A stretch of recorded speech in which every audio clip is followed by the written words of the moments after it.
हमारे सामने मोहम्मद शोएब कामरान खान साहब बैठे हैं। इनका बेसिकली तल्लक तो मोच से है, इनके अबा अजदाद मोच से हैं और इनका अपना डेरा दिल्ले वाली के करीब है और पिछले कई साल से जामिया वाली शहर के अंदर अब ये रहायश पजीर हैं। तो इन्होंने अमली ज़िंदगी का आगाज़ 2006 से किया और अब है जी आज 26 जून 2020। तो ये चूँकि एक मुनफरिद किस्म की शख्सियत है कि जिस मकाम पे आज पहुँचे हैं, तो उन्होंने एक पूरी समझ लें कि सोना डेयरी इंजीनियरिंग एक वर्कशॉप बल्कि एक से आगे बढ़ गए हैं, अब खड़ी कर दी है और बड़ा ज़बरदस्त किस्म का काम कर रहे हैं। तो हमने कहा कि चले आज इनसे थोड़ी सी गुफ्तगू हो जाए। तो शेब खान, आप अपनी थोड़ा अमली ज़िंदगी के मुतल्लिक़ हमें बताएं कि आप कहाँ से शुरू हुए और जहाँ तक कैसे पहुँचे। जी अस्सलाम वालेकुम। जैसा कि सर बता रहे हैं, मेरा नाम मोहम्मद शोएब कामरान ख़ान और यहाँ मियाँ वाली में ही शहर में भी अभी रिहाइश पज़ीर हूँ। तो पहले तो मैं ये बताता जाऊँ कि ये जो इंजीनियरिंग का काम है, बेसिक ये मैं सिविल इंजीनियर हूँ। सिविल में जॉब करता रहा हूँ तकरीबन कोई 11-12 साल। यहाँ पे इस्लामाबाद में जॉब करता रहा हूँ और बाद में दोहा में कतर में रहा हूँ। तो जॉब के बाद कुछ अर्सा मैंने डेयरी फार्मिंग का काम किया, जिसमें कोई फैटनिंग के थे जानवर मेरे पास और बाद में कुछ मिल्किंग के। और साथ साथ मुझे एक शौक़ था कि जो मैकेनिकल फील्ड है उसको किसी तरह ज्वाइन करूँ। है कि मैं एक सिविल इंजीनियर हूँ, मैकेनिकल से मेरा कुछ लेना देना नहीं था, लेकिन फिर भी एक ज़हन में क्रेज़ था कि मैं इसको ज्वाइन करूँ किसी तरह। तो इन्हीं चीज़ों को सामने रखते हुए मैंने एक छोटी सी मशीन बनाई थी। बहुत सारे लोग पाकिस्तान में जानते हैं मुझे इस बेसिक मशीन के हवाले से, जो कि सबसे पहले मैंने बनाई थी काऊ डंग वुड मशीन, या इसे हम सिंपली अपनी ज़बान में गोबर से लकड़ी बनाने वाली मशीन, जो कि पाकिस्तान में फ़र्स्ट टाइम थी, जो कि फार्म पे मौजूद गोबर को प्रेस करके जलाने के लिए राड्स बनते हैं जो कि लकड़ी के बिल्कुल अल्टरनेट थे। ये कहाँ से आपने आइडिया लिया? ये आइडिया आप इसका क्रेडिट मैं सोशल मीडिया को ही दूंगा। ठीक है। सोशल मीडिया के थ्रू मैंने देखा था, क्योंकि ये मशीन इंडिया में मौजूद थी और बदकिस्मती से हम लोग पाकिस्तानी कुछ टेक्निकल चीज़ों की तरफ नहीं जाते, ठीक है। और वहाँ जब मैंने ये नेट पर देखा इंडिया की एक ये छोटी सी मशीन जो कि बहुत ज़्यादा कारआमद थी और सबसे ज़्यादा जो उसको फ़ायदा था, इंडिया के फार्मर्स उसको इस्तेमाल करके ज़र मुबादला कमा रहे थे। वो उसकी जो लकड़ी है या वो जो राड्स हैं वो लकड़ी ही की तरह बेच रहे थे और लकड़ी की तरह इस्तेमाल हो रहा था। और उसका बहुत अच्छा बेनिफिट ये था कि इसके इस्तेमाल से इंडिया के अंदर ये उनकी गवर्नमेंट का दावा है कि जी तकरीबन 40% दरख्त कटना कम हो गए हैं। तो हम चाहेंगे कि हम डिटेल में बाद में बात करेंगे, लेकिन आप हमें अपना काम दिखा दें अभी। जी ज़रूर, मैं अभी आपको विज़िट करा देता हूँ। चलें, ठीक है जी, आ जाइए। अच्छा सर, ये जो मशीन आप मेरे पीछे ये देख रही हैं, जी। ये TMR है, जिसे टोटल मिक्स राशन। ठीक है। डेयरी फार्मिंग में ये मशीन बहुत ज़्यादा जिद्दत लेके आई है। ठीक है। बेसिक ये जो टेक्नोलॉजी है ये यूरोप में इस्तेमाल हो रही है, जहाँ पे बड़े बड़े कंट्रोल डेयरी फार्म्स हैं जो कि मिल्किंग और फैटनिंग के लिए हैं। ठीक है। तो वैसे हमारे बहुत सारे जो फार्मर्स हैं, जो बड़े फार्म हैं, वो लोग इंपोर्ट करते हैं मशीन को, और इंपोर्ट की जो ड्यूटी, कस्टम्स, टैक्सेस की वजह से इन मशीनों की कीमत बहुत ज़्यादा है। लेकिन अल्हम्दुलिल्लाह पाकिस्तान में हमने फ़र्स्ट टाइम ये इंट्रोड्यूस कराई हैं, जो कि यहाँ मियाँ वाली में ही बिल्कुल तैयार हो रही हैं और सारा कुछ 100% हम खुद तैयार कर रहे हैं। यानी पाकिस्तान में किसी और जगह पे नहीं है? नहीं, पाकिस्तान में ये अभी किसी और जगह पे नहीं है। अल्हम्दुलिल्लाह हम फर्स्ट हैं जो बना रहे हैं और इसको इंट्रोड्यूस कराया और बहुत अच्छा फीडबैक मिला है और कस्टमर्स काफ़ी इसमें इंटरेस्ट ले रहे हैं। ये पहली मशीन है? नहीं, इससे पहले भी हम मशीनें ये डिलीवर कर चुके हैं। इसमें मुख्तलिफ़ किस्म की हैं, इंजन में भी हैं, इलेक्ट्रिक में भी हैं। और ये जो मशीन हम देख रहे हैं ये ट्रैक्टर ऑपरेटेड है। ठीक है। मुकम्मल ऑटो है, ट्रैक्टर PTO शाफ्ट से चलेगी, हाइड्रोलिक डिस्चार्ज है, हाइड्रोलिक जैक मुकम्मल, यानी इसके ऊपर सिर्फ एक बंदे का काम है। ठीक है। ये मुख्तलिफ़ किस्म की चीज़ें इसमें डालते हैं, जिसमें साइलेज हो गया, वंडा हो गया, तूड़ी या जिसे भूसा कहते हैं, या केमिकल्स, मिनरल्स, जो भी चीज़ें एक डेयरी फार्म में जानवरों के लिए राशन के तौर पर इस्तेमाल होती हैं, सारी चीज़ें इसके अंदर लोड हो जाती हैं। और ये इसके अंदर लगे हुए आगर और ब्लेड्स इसको अच्छी तरह मिक्स करके एक राशन बना देती हैं। इसके ब्लेड कहीं पे अंदर लगे जी, हुए हैं? ये हमारे पास इसका ये तैयार पड़ बोलें जी। ये कटर इसके अंदर लगेगा, जो इसके ये ब्लेड है, जो भी इसके अंदर मटेरियल होता है उसको काट के बिल्कुल रेशा रेशा बारीक कर देते हैं, जो कि फिर जानवरों के लिए नहायत ही मौजू होते हैं। ठीक है, ठीक है। इरफान यहाँ पर हर चीज़ खुद बनाते हैं या बाहर से कुछ सामान लाते जी, हम जितना भी यहाँ पे मटेरियल है, कुछ पार्ट्स होते हैं जो हम बाहर से मंगाते हैं, जिस तरह गियर है वो इम्पोर्टेड होते हैं, ठीक है। बाकी नट बोल्ट टायर है, बेयरिंग वगैरह हम खरीदते हैं। बाकी जो भी पार्ट्स हैं, जो मोल्डिंग का जितना भी काम है वो हमारे पास यहाँ पे अपने वर्कर्स तैयार करते हैं। जो भी हमारे पास टूल एंड प्लांट है वो खुद हम यहाँ तैयार करते हैं। अच्छा, ये इतनी बड़ी मशीन आपने तैयार की है, ये कितने दिनों में तैयार हो जाती है मुकम्मल? ये हम कस्टमर की कंफर्मेशन के तकरीबन 45 दिन बाद उसको डिलीवर करते हैं, यानी इसमें कम से कम 40 से 45 दिन एक मशीन पे हमारे बनाने में लग जाते हैं। ठीक, उसके बाद ये हमारी डंग डिवाटरिंग मशीन है। ठीक है। बदकिस्मती से ये भी एक बहुत ही सादा सी मशीन है, लेकिन पाकिस्तान में ये भी मौजूद नहीं है। ठीक है। तो फर्स्ट टाइम हम ये भी बना रहे हैं। इसमें जो डेयरी फार्म के ऊपर गोबर है, ये बिल्कुल ऑटोमेटिक होगी। अभी ये तैयारी के मराइल में है, इसके साथ पंप लगते हैं, सारा कुछ ये खुद ही बिल्कुल खुदकार मशीन है, जो कि पंप के थ्रू खुद ही गोबर उठा के गोबर में से पानी अलग कर देती है, और आगे जो गोबर है, फाइबर है, वो बिल्कुल उसको खुश करके निकालती है। यानी उस पर जो मॉइस्चर होता है कम 15 से 20% रह जाता है, जो कि नॉर्मल हवा से कुछ ही देर में ख़त्म हो जाता है।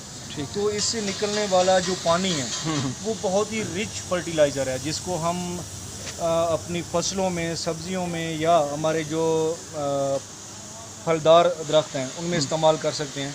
और उसके बाद इनके एक दफ़ा इस्तेमाल के बाद काफ़ी अर्से तक आपको किसी किस्म की खाद की ज़रूरत नहीं पड़ेगी।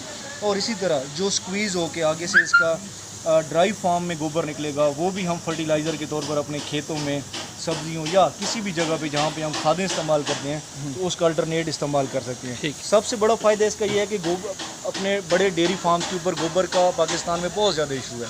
तो ये एक complete waste management control system है, यानी इसे आप अपने फार्म की क्लीनिंग और गोबर को इस्तेमाल करके अपना फ़ायदा उठाया जा सकता है। आगे उसके बाद ये हमारा मल्टी फीड ग्राइंडर है। ठीक है। जिससे वंडा बनाने की तमाम अज्जा की हम क्रशिंग करते हैं, जिसमें मकई हो गई, गंदम हो गया, सोयाबीन, चना या कोई भी दालें, या जिसमें खल होती है, क्योंकि वंडा बनाने के लिए जितने भी आइटम होते हैं उनको पहले दलिया बनाना पड़ता है या क्रश करना पड़ता है। तो ये हमारी मल्टी फंक्शन मशीन है, जिसमें हम सब चीज़ें इसमें ग्राइंड कर सकते हैं। और इसके बाद इसके कुछ एक्स्ट्रा फंक्शंस हैं जो हमने दिए हुए हैं, जिस तरह गोट फार्मिंग के लिए तूड़ी बारीक करते हैं, भूसा बारीक करते हैं, तो उसके लिए ये इस्तेमाल होती है। मकई के घास को चॉपिंग करने के लिए, या जिसे हम अपनी ज़बान में कुतरा करने के लिए, ये मशीन इस्तेमाल होती है। बाकी गन्ने की क्रशिंग के लिए, गन्ने को बारीक जानवरों को डालने के लिए गन्ने की क्रशिंग इससे की जा सकती है। इसके दोनों सिस्टम लगाए हुए, कोई भी फीड है जिसमें दानेदार, जिसमें मकई, गंदम कुछ भी है, तो वो स्टॉप हॉपर के थ्रू, और बाकी जिसमें मोटी चीज़ें जो हैं, खल है, जिस तरह मकई का तुक्का है, उसकी ग्राइंडिंग करने के लिए, या तूड़ी हो गई, या हमारा कोई भी घास है उसकी चॉपिंग के लिए इसका ये शूट इस्तेमाल होता है। इसके 2 फेज़ हैं। कोई भी दलिया होगा तो हमने इसको डबल सिस्टम बनाया है, वो नीचे से निकलेगा जिस तरह हम चक्कियों का निकलता है। ठीक है। बाकी घास है, तूड़ी है, या जो भी है, तो इसका ये फेस यहाँ से खुल जाता है। ठीक है। तो वो बाहर निकलता है, जिस तरह थ्रेशर का सिस्टम होता है, सेम इसी तरह इसमें लगा हुआ इरफान, है। इसकी मालियत कितनी है? ये मशीन मोटर के बगैर हम तकरीबन 35,000 में दे रहे हैं। ठीक है। इसके साथ 2 हॉर्स पावर की सिंपल जो घरेलू मीटर के ऊपर चल जाती है आम मोटर, या 6.5 हॉर्स पावर का जो पेट्रोल इंजन है, जो नॉर्मल अवेलेबल होते हैं मार्केट में, ये उससे भी चलाई जा सकती है। और बाज़ लोग इसको डीजल इंजन के मुताबिक भी हमसे कस्टमाइज़ कराते हैं, तो हम उसकी सेटिंग इस तरह के बना के देते हैं कि ये डीजल इंजन पे चले, या जो जिस बंदे की जिस तरह की सहूलत है हम उसके हिसाब से इसको कस्टमाइज़ कर देते हैं, वो अपने हिसाब से फिर इसको इस्तेमाल कर देता है। अच्छा, उसके बाद ये हमारी फीड मिक्सर है, जो कि मुख्तलिफ़ कैपेसिटी के हिसाब से छोटी बड़ी हैं।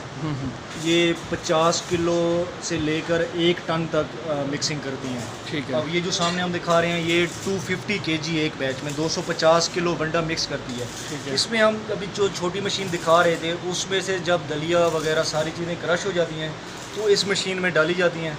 ये मशीन उन चीज़ों को प्रॉपर मिक्स करती है, फिर इसके अंदर फर्दर वनडे के अंदर शीरा इस्तेमाल होता है और केमिकल्स होते हैं, मिनरल्स होते हैं, जो भी चीज़ें होती हैं सारी थोड़ी थोड़ी वो इसमें सारी डाल देते हैं। तो ये प्रॉपर उसको मिक्स करके फिर यहाँ से इसका डिस्चार्ज या बाहर निकाल के बैगों में पैक कर दिया जाता है। अच्छा, ये यानी कि इसके अंदर घूमता है ये है जी, ये इसके अंदर जो वर्म लगा हुआ है ये इस तरह घूम के ये सारी चीज़ें प्रॉपर इससे मिक्स हो जाती हैं। ठीक है। ये इंजन ऑपरेटेड भी हैं, मोटर ऑपरेटेड भी हैं। ये भी डिमांड होता है कि किसी को इंजन के साथ चाहिए। इवन ये मशीन हम ट्रैक्टर ऑपरेटेड भी बनाते हैं। अच्छा, यानी जिस तरह ट्रैक्टर की शाफ्ट लगा के इसको ट्रैक्टर के साथ भी बहुत सारे लोग हैं जिनके पास बिजली नहीं होती डेयरी फार्म के ऊपर, सही है। या तो वो डीजल इंजन को प्रेफर करते हैं, या जिनके पास ट्रैक्टर होता है तो वो हम ट्रैक्टर की कस्टमाइजेशन करके देते हैं, वो ट्रैक्टर इसको ऑपरेट करता है। और जो लोग अपना देसी वंडा खुद तैयार करते हैं, क्योंकि मार्केट वाला वंडा तो सीधा सीधा केमिकल है, जानवरों के लिए नुकसानदेह। वक्ती तौर पे वो फ़ायदा देगा आपको, लेकिन बाद में जानवरों के लिए बहुत ज़्यादा मसले मसाइल होते हैं। तो इस वक्त पाकिस्तान के काफ़ी फार्मर्स जो देसी वंडा है या अपने फार्म का जो वंडा खुद बनाते हैं उसकी तरफ रजू कर रहे हैं। ठीक है, महंगा मार्केट वाला वंडा महंगा है, ठीक है। और हालांकि अपना भी महंगा पड़ता है, लेकिन वो बिल्कुल खालिस होता है। आपको पता होता है कि उसमें क्या क्या चीज़ें हैं। मार्केट वाला टोटली केमिकल है। ठीक है। तो इस वजह से तकरीबन हमारे 60 to 70% जो फार्मर्स हैं वो खुद पाकिस्तान पूरे में ये अपना वंडा तैयार करके कमर्शियली सेल भी कर रहे हैं और ख़ुद भी इस्तेमाल कर रहे हैं। और ये हमारी मशीन कमर्शियल भी है, बड़ी प्लांट भी हैं जो कि लोग इस्तेमाल करके वंडा बेच भी रहे हैं और अपने लिए भी बना रहे हैं, बड़े प्लांट भी हैं। सही। उसके बाद ये हम यहाँ पे भी तैयार कर रहे हैं, जिस तरह की पहले मशीन मैंने दिखाई हुई है, पेंट हो पड़ी हुई है। यही कोई मशीन भी है जो हमारे नदी बिल्कुल आपके सामने ये भी तैयार कर रहे हैं। ये नहीं है कि हम कहीं से इम्पोर्ट करके या कहीं और जगह से ला के उनको पेंट करके सेल कर रहे हैं। अल्हम्दुलिल्लाह यहाँ पे मुकम्मल मैन्युफैक्चरिंग जो भी है। तो इन सारी चीज़ों के अलावा भी हमारी और मशीन है जिसे हम काऊ डंग वुड मशीन या गोबर से लकड़ी बनाने वाली मशीन है, वो भी अभी एक मराइल के आखिर में जो स्टॉक था हमारा ख़त्म हो गया, तो मजीद मैन्युफैक्चरिंग अभी हम उसकी भी जारी है। तो उसमें जो गोबर है उसको प्रेस करके हम उसके लॉग्स बनते हैं, जलाने के लिए गोबर के डंडे बन जाते हैं। ठीक है, जो कि लकड़ी का अल्टरनेट होते हैं। आप भट्टों के ऊपर बॉयलर्स हो गए या जहाँ भी लकड़ी का इस्तेमाल होता है तो वहाँ पर वो इस्तेमाल होते हैं। इस मशीन की बहुत ज़्यादा डिमांड है हमारे पास, और मेरा जो बेसिक बिज़नेस का आगाज़ है वो भी यही मशीन है, काऊ डंग वुड मशीन। आज तकरीबन 1.5 साल पहले जब इस फील्ड में आया था तो सबसे पहले पाकिस्तान में यही मशीन मैंने इंट्रोड्यूस कराई थी। बहुत सारे लोग सिर्फ इस मशीन की वजह से मुझे जानते हैं कि जो मशीन की हमने तैयार की है काफ़ी कारआमद है और बहुत ज़्यादा इसकी डिमांड है। और इसकी लकड़ी लोग बना के गोबर की 300 से लेकर 400 रुपये मन, ये बॉयलर्स वालों को, भट्टे वालों को, या जहाँ भी लकड़ी का इस्तेमाल होता है उनको बेच के अपने फार्म के लिए वो ज़र मुबादला कमा रहे हैं। उसके बाद ये भी एक TMR की ही मशीन है जो कि पहले हमने दिखाई है उस तरह की, सिर्फ डिज़ाइन में डिफरेंस है। वो हमारा लोकल अपना डिज़ाइन है, और ये वाली मशीन एक ऑस्ट्रेलिया की कंपनी है। हम उसकी सेम कॉपी बना रहे हैं, बल्कि उससे अच्छी बना रहे हैं, पायदार, और हमारा मटेरियल भी अच्छा है। ठीक है। ये किसी कस्टमर की स्पेशल डिमांड थी कि मुझे वही मशीन, क्योंकि वो मशीन बहुत ज़्यादा खूबसूरत है। ठीक है। तो उसी को डिज़ाइन को हम कॉपी करके ये हमारे जो कस्टमर हैं उनको बना के दे रहे हैं। ठीक है। क्योंकि बाहर से इसको इंपोर्ट करना बहुत ज़्यादा कॉस्टली है। बाहर से आपको ये मशीन आप मंगाएं तो आपको 25 से 28 लाख रुपए इसके ऊपर इन्वेस्ट करना पड़ेगा, और हम इसे इंशाल्लाह हाफ़ प्राइस में पाकिस्तान में उससे अच्छी क्वालिटी में की मैं बना के दे रहा हूँ। ये भी एक नई मशीन पाकिस्तान में फ़र्स्ट टाइम हमने बनाना शुरू की है। ऑलमोस्ट ये कंप्लीट है। इसमें हमने सिर्फ इलेक्ट्रॉनिक सिस्टम लगाना है, क्योंकि ये बिल्कुल ऑटोमेटिक होगी। इस मशीन का काम ये है कि जो साइलेज हम तैयार करते हैं, कॉर्न साइलेज, जो कि आजकल घास की जगह पे इस्तेमाल हो रहा है, मकई का साइलेज बना के जिसको बारीक काट के 40 दिनों के लिए एयर टाइट कर दिया जाता है। तो वो जब बनाते हैं तो बड़े बड़े बंकर्स बनाना पड़ते हैं, या बड़ी बड़ी बेलें, बड़ी हैवी मशीनरी इस्तेमाल होती है। तो हम ये एक छोटी मशीन इंट्रोड्यूस करा रहे हैं जो कि कॉर्न साइलेज इसमें डाल के इसके आगे स्पेशल प्लास्टिक के बैग लगेंगे। ये बैग्स के अंदर प्रेस करके भर देगी, फुल ऑटोमेटिक होगी। ठीक है, जब ये भरेगी तो ये ऑटोमेटिक चलता आएगा, और जब ये भर जाएगा ऑटोमेटिक बंद हो जाएगी। ठीक है। तो ये भी एक खुदकार मशीन है जो कि पाकिस्तान में फ़र्स्ट टाइम हम इंट्रोड्यूस करा रहे हैं। थोड़ा सा इसका काम बाकी है। ये प्रेस करके साइलेज के बैग भरेगी और उनको स्टॉक कर दिया जाएगा, और जब वो तैयार हो जाएगा तो वही बैग्स आपकी एक वेस्टेज कितने में तैयार हो जाती है? जी सर, कितने इसमें मालियत? ये मशीन हमारी 75,000 है। ठीक है। बाकी जो बड़े बेलर्स हैं वो तो 10 से 12 लाख में है, ठीक लेकिन हमारी ये छोटी मशीन जो कि हर फार्मर अफोर्ड कर सके। यानी लम्हे मौजूद की ये कीमतें हैं, ठीक है, कल जी, को बढ़ अभी भी ये- सकती हैं, ये कम भी हो हमारी सकती अभी हैं। की कीमतें हैं जो ठीक कि है। करंट मार्केट की सिचुएशन है, ओके। ये उस हिसाब से है। ठीक। बाकी उतार चढ़ाव तो फिर आते रहते हैं। ठीक। शुएब खान, आपने हमें अपनी वर्कशॉप का मुख्तसर सा विज़िट कराया, तो हम आपसे पूछना ये चाहेंगे कि आप पहले तो सर्विस करते रहे हैं, तो आप सर्विस से अपने ज़ाती काम की तरफ आ गए, तो ये तजर्बा आपका कैसा रहा? देखिए जी, जॉब जब आप करते हैं तो किसी के लिए कर रहे होते हैं, चाहे आप जितनी मेहनत कर लें, आप एक मुलाजिम ही रहेंगे, चाहे आप जितने बड़े भी ओहदे पे चले जाएं, तो उसका वक्ती बेनिफिट जो होगा वो सिर्फ आपकी एक लिमिटेड सी सैलरी है। तो उसमें आप उस वक्त तो मैनेज कर सकते हैं जब तक वो सैलरी आपको मिल रही है। उसमें खातिर खा आप कोई इस लेवल पे नहीं जा सकते कि जॉब जाने के बाद या एक एज के ऐसे लेवल पे चले जाएं।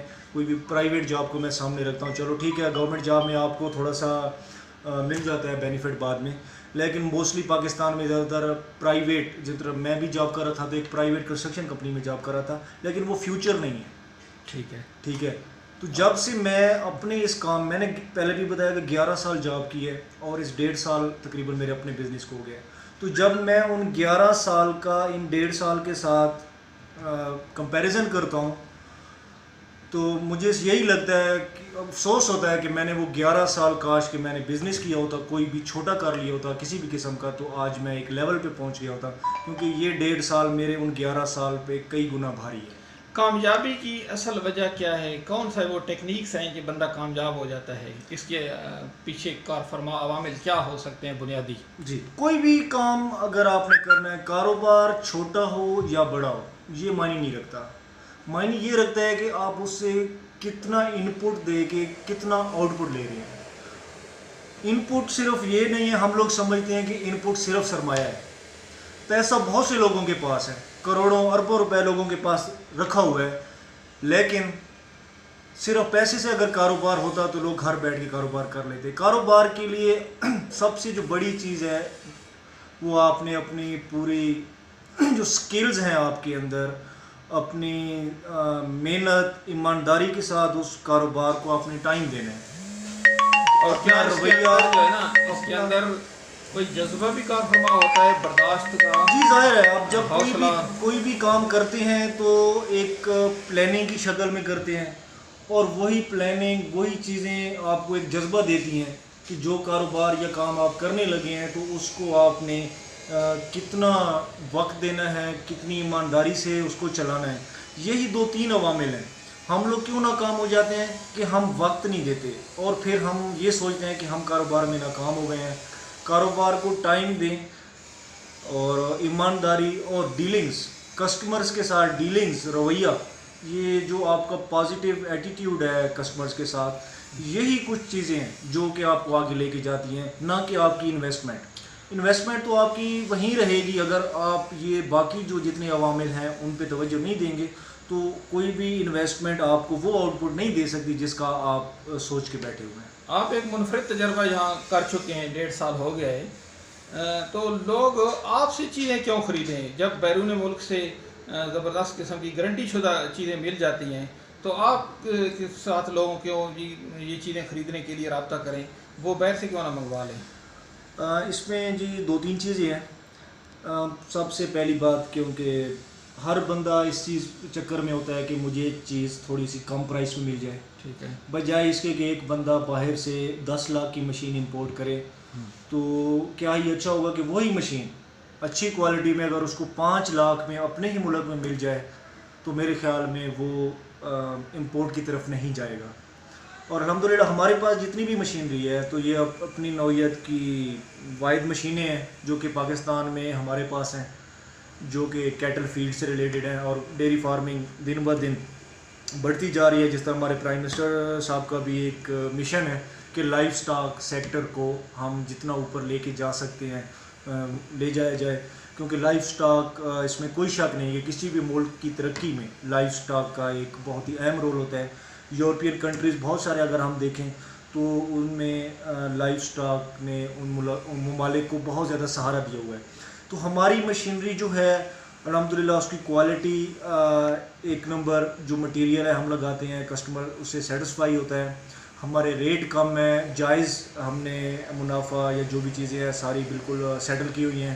उसके गारंटी बाद है? जी हमारी मशीनों की बिल्कुल वर्किंग की गारंटी होती है, और हम कस्टमर को बाकायदा जी हमारी ये एक रिटर्न में भी होता है सारा कुछ कि अगर किसी मशीन में मसला है, काम ना करे तो रिटर्न कर सकते हैं, या उसमें कोई मैन्युफैक्चरिंग फॉल्ट है तो हम दूर करके देंगे।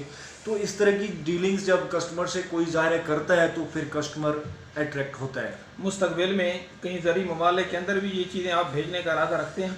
जी इंशाल्लाह, जिस थोड़े से टाइम में हम इस लेवल पे पहुँचे हैं, तकरीबन साल डेढ़ कारोबार के लिए कुछ भी नहीं होता, साल डेढ़ में लोगों को कारोबार अभी पूरा सीखा ही नहीं होता, लेकिन अल्हम्दुलिल्लाह जिस लेवल पे पहुँच गए हैं, अभी हमारा ये एक सेटअप है सोना डेयरी इंजीनियरिंग, और नेक्स्ट मेरा एक सेटअप इंशाल्लाह with in a few days हम लॉन्च करने जा रहे हैं सलाम एग्री इंजीनियरिंग के नाम से। पाकिस्तान के अंदर इसकी डिमांड कैसी है? हमारे पास अल्हम्दुलिल्लाह बहुत ज़्यादा डिमांड है, जितनी भी हमारी मशीनरी है हमारे पास एडवांस में बुकिंग होती है। नेक्स्ट 3-4 मंथ हमारे पास हर वक्त एडवांस में चल रहे होते हैं। ये TMRs हैं, फीड ग्राइंडर्स, फीड क्रशर्स हो गए, मिक्सर्स हो गए, या बाकी काउ डंग वुड मशीन है, तो एडवांस बुकिंग होती है हमारे पास। अगर पाकिस्तान के अंदर से या बैरूनी मुल्क से कोई आपसे रब्ता करना चाहे, ऑर्डर बुक कराना चाहे, तो उसके लिए आप कोई रब्ता नंबर या क्या देना पसंद करेंगे? जी उसमें हमारे मुख्तलिफ सोर्सेज हैं, हमें उसमें आप ट्रेस कर सकते हैं। हमारा जो YouTube चैनल है सोना डेयरी इंजीनियरिंग के नाम से, सोना डेयरी इंजीनियरिंग, हम अपनी तमाम वीडियोस और अपने कंटेक्ट की जो डिटेल्स हैं वो अपने YouTube चैनल पे भी देते हैं। बाकी फेसबुक पे हमारा पेज है machine.com के नाम से, machine.com, अगर फेसबुक में आप सर्च करेंगे तो वहाँ पे भी आप हमारी तमाम मशीनरी, हमारे कॉन्टैक्ट, हमारे ऑफिस की लोकेशन, जो भी सारी डिटेल्स वहाँ पे मौजूद हैं। उसके बाद हमारा फेसबुक का ग्रुप है, और उसके बाद उसमें सोना डेयरी इंजीनियरिंग एंड इक्विपमेंट्स के नाम से फेसबुक पे ग्रुप है, उसमें भी है। और उसके बाद आप हमें गूगल में सर्च कर सकते हैं। गूगल में आप सोना डेयरी इंजीनियरिंग मियाँ वाली अगर लिखेंगे तो हमारी लोकेशन, एड्रेस, सारा कुछ आ जाएगा। गूगल मैप पे चले जाएँ, गूगल मैप में आप हमें सर्च करेंगे तो वहाँ पे भी हम आपको हमारी सारी डिटेल मिल जाएंगी। ठीक है। पाकिस्तान के अंदर नौजवान अक्सर मैट्रिक, FA और ग्रेजुएट बल्कि MA तक तालीम हासिल करके घूम रहे होते हैं कि जी हमें नौकरी नहीं मिलती, हम बेरोज़गार हैं। तो एक तो इसके लिए आप नौजवानों को क्या पैगाम देंगे, दूसरा आप क्या किरदार अदा कर सकते हैं? मेरे समेत हम लोगों की एक ही ख्वाहिश होती है, या शुरू से ही घर के अंदर से ज़हन में एक बात बिठा दी जाती है कि मैट्रिक के बाद, FSC के बाद या BA के बाद नौकरी करनी है, और हम बाउंड हो जाते हैं। बहुत से लोग तो मैट्रिक के बाद आर्मी या जो भी है ये ज्वाइन कर लेते हैं, या कुछ टीचिंग में चले जाते हैं, कोई डॉक्टर। ठीक है, वो चीज़ें भी ज़रूरी हैं मुल्क के लिए, ज़ाहिर है वो कोई ये नहीं कह सकता कि आप उनकी तरफ कोई ना जाए, वो ज़रूरत है। लेकिन जो नई नस्ल नौजवान, ज़्यादातर उनको टेक्निकल फील्ड की तरफ आना चाहिए, क्योंकि आगे जो टाइम आ रहा है उसमें टेक्निक्स यूज़ होनी है, मशीनरी का दौर आ रहा है, IT का दौर आ रहा है, लेबर का इस्तेमाल कम से कम हो रहा है। आप यहाँ पाकिस्तान में भी, मैं अगर आप सिर्फ डेयरी फार्मिंग का नाम लूँ तो वहाँ पे भी अब ज़्यादातर काम मशीनरी के थ्रू लिया जा रहा है। जिस तरह ये हमारे TMR है या मिक्सर हैं या चीज़ें, पहले ये क्या होता था कि ये मैनुअली लेबर जहाँ पे 5-6 बंदे खुद करते थे, अब एक बंदा कर रहा है। तो बात करने का मकसद ये है कि टेक्निकल शोबे की तरफ नौजवान नस्ल को आना चाहिए। सीखने के मौके हैं फिर हमारे नौजवानों के लिए? बिल्कुल हैं जी, हम तो ऑफ़र करते हैं कि कोई हमारे पास आए, यहाँ पे सीखे। मशीनरी का काम है, कोई वेल्डर के लिए आना चाहे, लेथ मशीनें हैं, सुपरविज़न का काम है, जो भी है हमारे पास आए, हम उसको अफोर्ड करते हैं। हम डेली उसको मतलब ख़र्चा वगैरह देते हैं, उसके बाद खाना, चाय, हम सारी सहूलियात देते हैं और लड़के हमारे पास आते हैं। अच्छा, आखिरी सवाल है कि आप वज़ीर-ए-आज़म पाकिस्तान के ज़िला से हैं, हुकूमत PTI की है, तो अब आप हुकूमत से क्या मुतालबा करेंगे या उनको क्या मशवरा देंगे इस कारोबार के हवाले से और अपने कारोबार के हवाले से? हुकूमत पाकिस्तान को बिल्कुल ये इनिशिएटिव लेना चाहिए कि जो मशीनरी हम बाहर से ले रहे हैं, डॉलर हम बाहर भेज रहे हैं, जो कि हम इंपोर्ट करते हैं, तो वही चीज़ें अब पाकिस्तान में बनना शुरू हो गई हैं। लेकिन बदकिस्मती से गवर्नमेंट का या किसी एथोराइज्ड इदारे का की उस तरफ कोई तवज्जो नहीं है। तो गवर्नमेंट उस तरफ तवज्जो दे के ये जो स्मॉल इंडस्ट्री का हमने नारा लगाया हुआ है, पिछली हुकूमतों ने भी लगाया और हमारी हुकूमत ने भी, इस वक्त जो है सिटिंग गवर्नमेंट है पीटीआई की, तो इनका तो बहुत ज़्यादा नारा है जी कि स्मॉल इंडस्ट्री को हम डेवलप करेंगे। तो डेवलपमेंट ना मैंने देखी है, ना मेरी तरफ कोई आया, 1.5 साल हो गया और जो मैं मशीनरी तैयार कर रहा हूँ, ना मुझसे आज तक किसी ने पूछा है। मैंने बल्कि ख़ुद 1-2 फोरम हैं उनको अचीव पहुँचने तक कोशिश की है, तो कोई खातिर खा जवाब नहीं मिला। तो कोई फैसिलिटेट करने की कोई फैसिलिटेट नहीं करता जी। इन्हीं चीज़ों की ज़रूरत है। गवर्नमेंट अगर सपोर्ट करे इन छोटी इंडस्ट्रीज़ को, तो हम ना सिर्फ यहाँ के जो लोग हैं उनको मतलब ये चीज़ें मैन्युफैक्चर करके दे सकते हैं, बल्कि ज़ाहिर है जब एक चीज़ ज़्यादा हो जाती है तो वो फिर उसको हम बाहर भी एक्सपोर्ट भी कर सकते हैं और मुल्क के लिए फ़ायदा लिया जा सकता है। ठीक है जनाब शोएब खान, शुक्रिया।